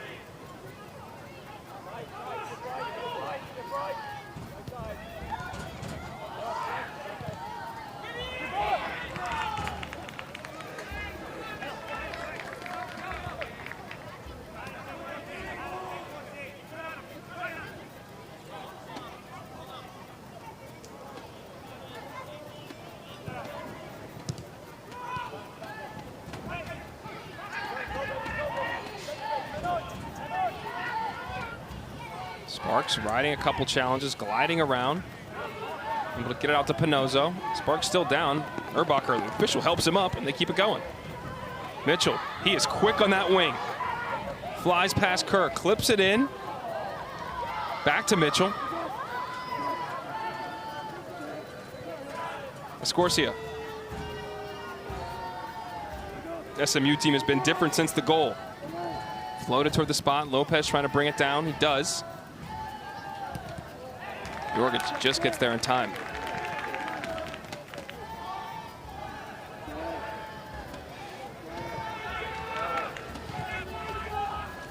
little bit of a wayward pass, and Burns wins the race. No call. And now Hott steps up. He's got the ball. He's got his head up and just couldn't put enough on it to get to Bjornsson. And he's down, too. Hott is in pain. He's not getting up.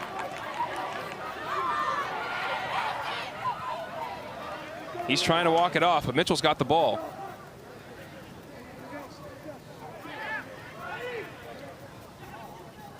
Bjornsson back defending again. Lever back heel by Berkovitz. He's been quiet today. Now Hott's able to get it out. He's still limping around the middle of the pitch. Decidedly different air from these Blue Devil fans right now. It feels tense in here. As SMU might have another opportunity with Jalen Mitchell. Just blocked by Acito.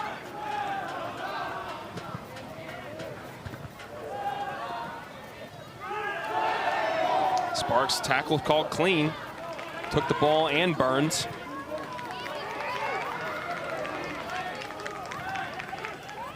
Scorsia.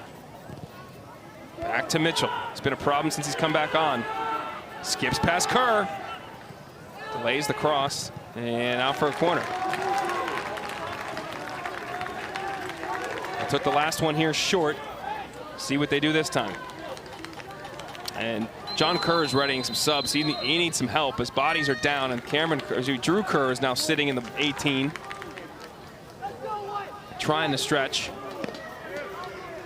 His brother Cameron is ready to come in, as is Jamie Kabusu. There's Cameron trotting on.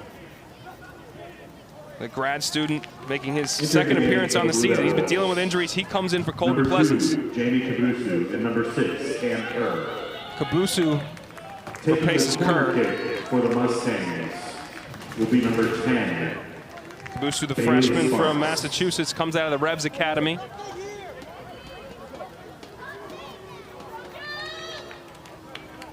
Kabusu started the last 5 games, did not this game because a little bit of that tactical shift getting Pleasance back in there. Here comes the corner from Sparks. Good ball played in, and Spiel was there, but it was headed first by a teammate. He now gets his gloves to it. Cameron Kerr skipping forward. He's trying to play Bjornsson. They can't connect, and the Mustangs, to their credit, were transitioning back very well. How do you feel about Duke right now? A little bit in hang-on mode.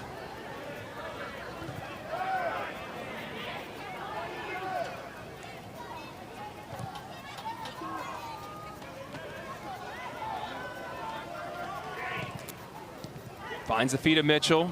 Scorsia can't connect. Now it's Burns on it.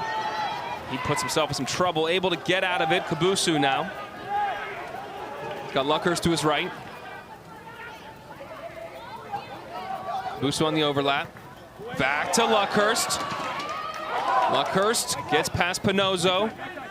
Pope is there. Now clip back post. Headed out, but not clear yet. Hott charging forward. Kabusu on it. And he wheels away.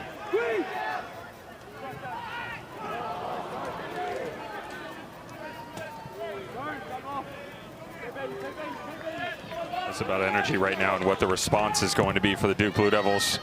Again, they did a really good job of creating balance within the game, and right now it's just all one-way traffic, and it feels like everything is just, you're sitting and it's hopeful.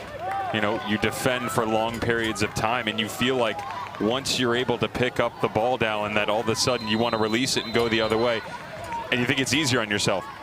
Mentally it starts to become this war with you. Okay, well, we've done it all. Now we've done our work. Let's get rid of it. That's actually the harder part. If you let it go, you want to let the ball do the work. Make them start to chase a little bit. And, you know, about 10 minutes ago, I talked to you about how within the midfield that you needed SMU to be more aggressive, to flip the field, to start to play higher. We played the last 10 minutes on this 60 yards that's sitting right in front of us.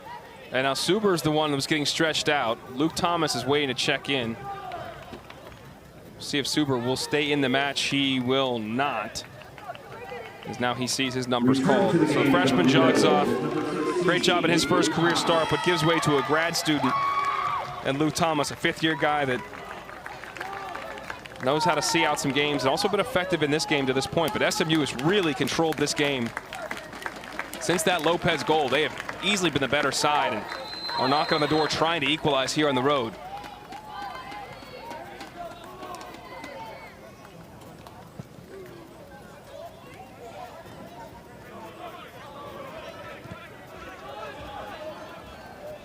Mitchell now with Kabusu on him. Well defended. Drilled back to Dominguez. Remember Dominguez, when they were down 2-0, made a huge stop on Luckhurst to keep it from going 3-0. And now this game is a completely different complexion.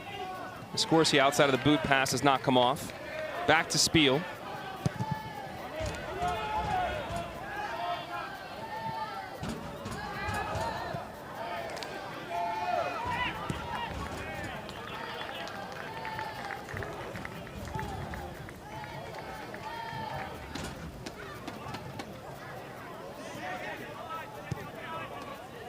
Scorsese.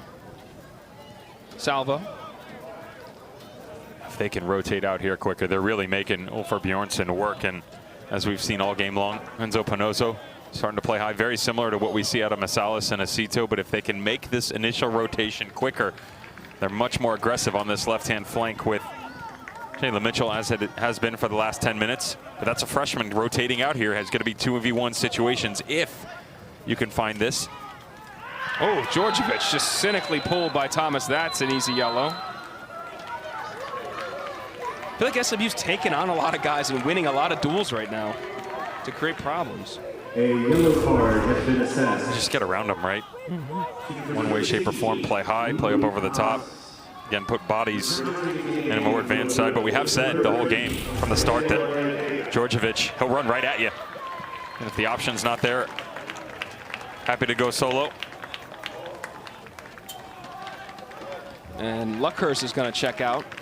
He jogs off as Jose Ortega comes on. The first goal scorer of the match in the 45th minute.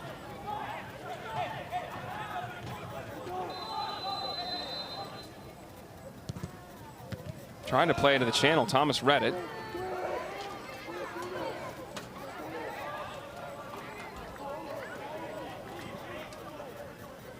And Djordjevic looks like he's lining up for a long throw. A couple of the center backs come forward. Zarnik 3, Pope 2, Pinozo 14. A lot of bodies in the box. Just Berkovitz back. Salas can't quite clear. Berkovitz is deflected. Bjornsson, if he can scoop it up, that's the right guy. He's going to try to ride the challenge from Berkovitz. Crosses him up. Can he finish? Does the Wolf end it? He's got options. He plays it low just in front of the net. Oh my goodness. One of the best strikers in the business could not finish, and he may have tried to pass that. But either way, the deficit remains the same. The Mustangs are right there.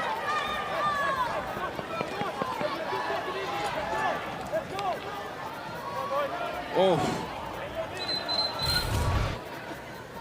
Do you credit Dominguez with coming off his line to make that tough? Or what was your assessment? It's actually about the center back there and his ability to just apply pressure on Bjornsson. As the ball comes up over the top, his first touch is good, second touch is much better. And watch the striker, he's trying to push himself back over here on Berkovitz. Sorry, I did not realize that was Berkovitz. I thought it was Pope. And so as Berkovitz gets pressure, then the long touch goes away. He allows the goalkeeper to then take over. And then Berkovitz says, you know what, let me step back and assume that role. That's a really good relationship between the goalkeeper and one of your front three coming all the way back. That would have been game, set, match.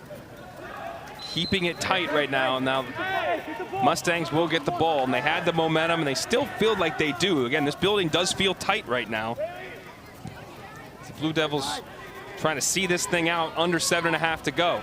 Lopez, the goal scorer for the Mustangs, 1-on-4, and they'll call a foul earlier. David Ibaka was trying to play advantage, and a little professional foul here. And Salas can't believe it, but that's going to be the card.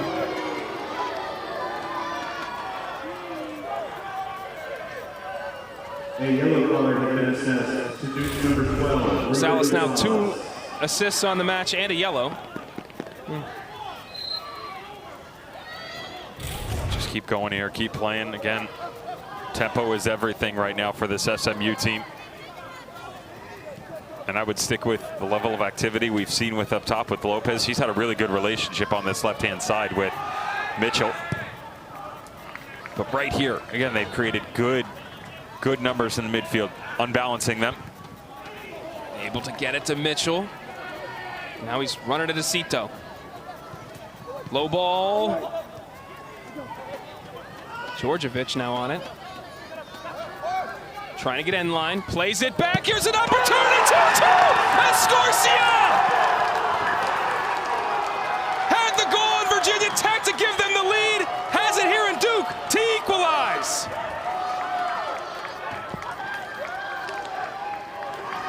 What a comeback from the Mustangs on the road. They're just outworking him right now. This goes back to Mitchell on the near touchline. Look at him, 4v1 against the Duke defenders, and that is a bit of a mistake on the backside. You're going to head there, actually want to go to the goalkeeper over the end line because you don't get a shout from anybody as to where the threat is, and you've got a presence on the outside by Djordjevic. All he's trying to do in this situation is drive and cut. Every single time in practice, you want to beat the first run and then immediately cut it back to the penalty mark. Perfect placement by all three of them. Mitchell on the first, Djordjevic on the second, and Escorcia to finish this thing off to get it back to even. John Kerr can't believe it. Where they were just 20 or so minutes ago, they were in complete control. It's now 2-2. The Mustangs are rolling. They could take all 3 points here. Escorcia, the D3 All-American, the transfer from Dallas College, Richland, Texas, equalized this match, and that is Bjornsson, I believe, down. It could be a potential head injury. Blue, hey, 6 minutes, it's a lot of time. Let's go, boys. Hey, line 6, keep your head in the game. Let's go. Let's go. Vamos. Vamos. Come on, boys. And one of the best strikers in the ACC is down. Take a look at the right side of your screen. Oh boy. Just sandwiched in between Djordjevic and Bailey Sparks. That's not what you want to see. The sophomore from Iceland. All freshman team last year in this conference. Second team all league. Had injury issues already earlier this year. It was a lower leg injury in that UVA game. That looked bad. We were worried about his season. A shock that he came back right away. Maybe, yeah. Not for full minutes, but still. Yeah. Didn't start the next match, but he was able to get back in the starting 11 after that. But now this a different animal when you have something that could be above the neck. Think about the 2 journeys tonight for both of these teams. You've got one for Bjornsson, who's limping his way off right now. Hope is that he is going to be okay, but that's the target man. That's the go-to guy. Hasn't been his night yet. Everybody else around him has stepped up outside of the last 20 minutes for an attacking team in SMU that's got a ton of potential. Just a bit inconsistent on the year, much like we've seen on the course of the evening outside of the last 20 minutes. I mean, well, the first 20 and the last 20, it was their game. It was a fascinating match in that regard, that they owned the first 20, created chances, couldn't score, fell off the boil, and now they're rolling. And now Bjornsson will get subbed out here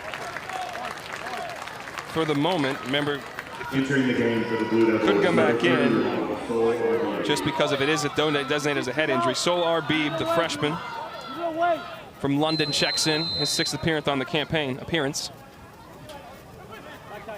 Thomas looking for Tega, who's able to get it back in a dangerous spot. He heads it, Burns out to Kabusu.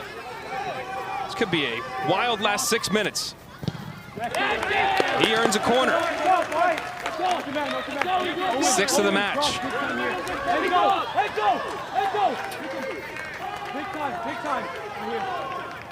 Taking the corner kick for the Blue Devils, number 12, Ruben Masalas. Top of the box. Masalas to take. Backside, 13.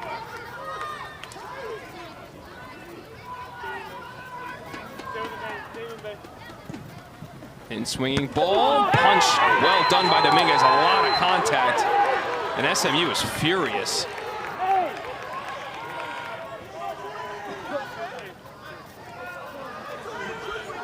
Dominguez is down. Relax and let me check on you. That's the way that he comes down on the tail end of it. You know, we talked about in the first one where the goal given up, he didn't come hard enough. This one, there's not really a ton in that with Solar Beeb. It's more so bodies just colliding together and he gets pushed into him. It's not negligence by the individual player. Even Bailey Sparks over the back shoulder. And I know everybody's worried about the well-being, rightfully so. Same movement, first half, goals given up. Second half, Martin Dominguez, great presence inside the top of the 6.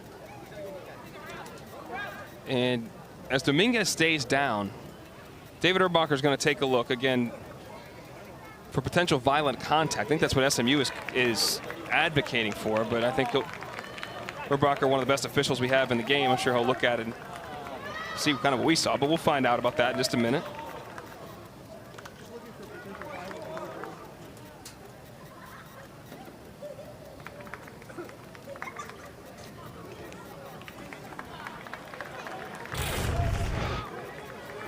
Just aside the top of the 6, Dominguez off. Again, the run had already started before. There's already the shout over the backside by Bailey Sparks with contact, and they just drift into each other. It's a foul, yes, but it's not like you're launching your body at the goalkeeper whatsoever.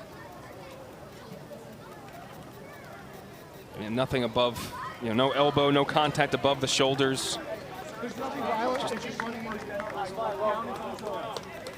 believe our mics could pick that up. Nothing violent, just coming together. So we will play on when Dominguez can resume play. He's still down. As he gets to his feet, let's just tell you about the ACC huddle tomorrow. 11 a.m. Eastern, huddle crew will get you ready for the day in Atlanta. 60-minute pregame show leading into a really good game at noon.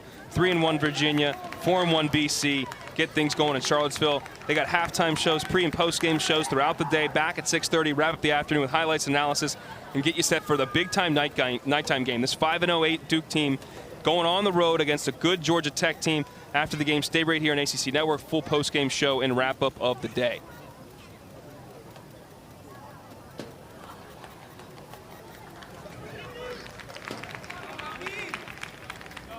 Dominguez just gave a thumbs up to the bench.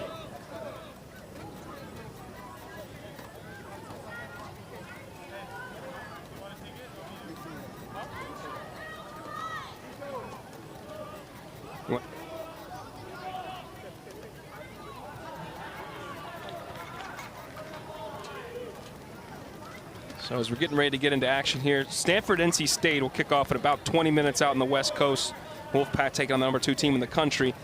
Clemson right now taking on number 3 team in the country, UNC. They were down 1-0. The Tigers were at home. They flipped the script. They are now up 2-1. Late second half, that would be a big win over Carolina for the defending national champs, the Tigers. Someone would say historic. Historic Rigsfield. There you go. I was a little slow.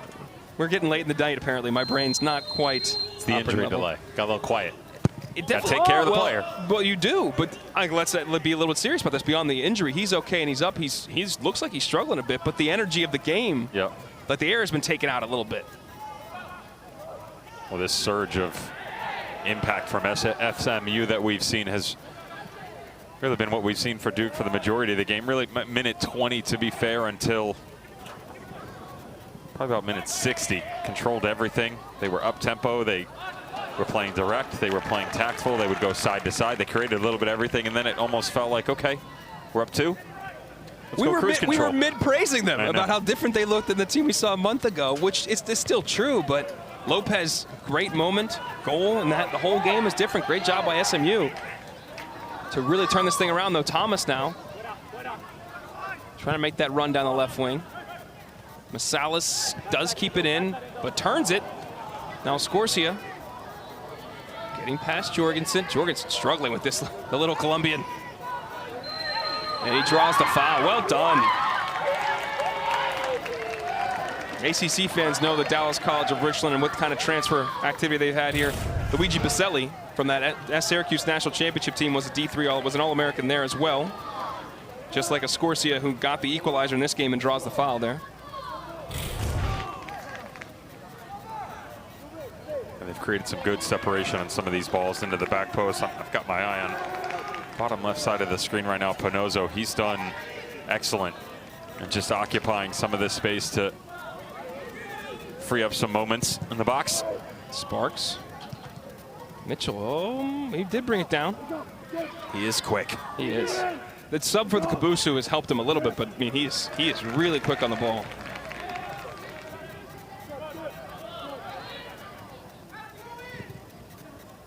Salvo. Trying to spin out of some trouble and scoop it toward Escorcia. Couldn't quite complete it. Well done by Jorgensen. And Burns steps out of trouble. Takes the challenge, and that'll be a yellow for Salvo.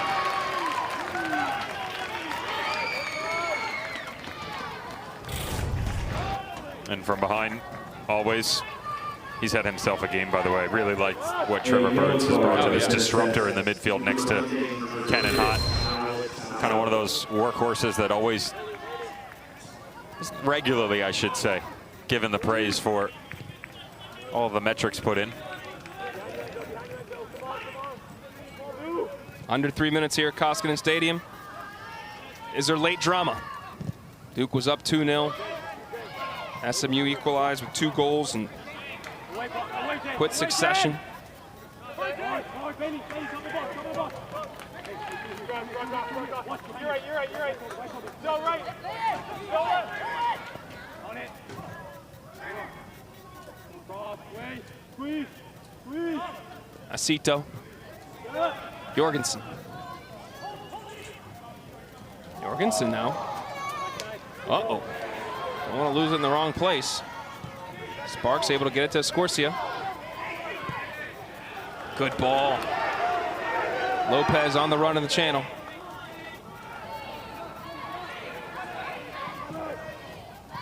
Lopez gets off a good cross, and Burns is there to kind of chest it out as we're under 2 to play.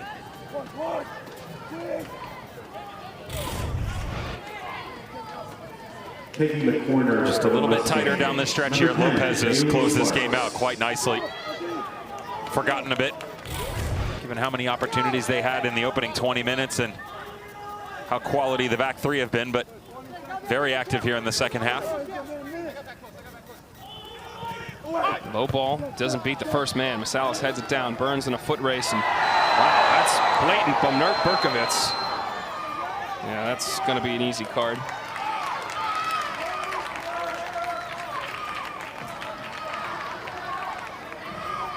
So Berkovitz goes in the book. He really had to do it, to be fair. Streaking on the far side, you have Luke Thomas, who recognized that his speed and injection into this game quickly had the ability to create open space on the far side.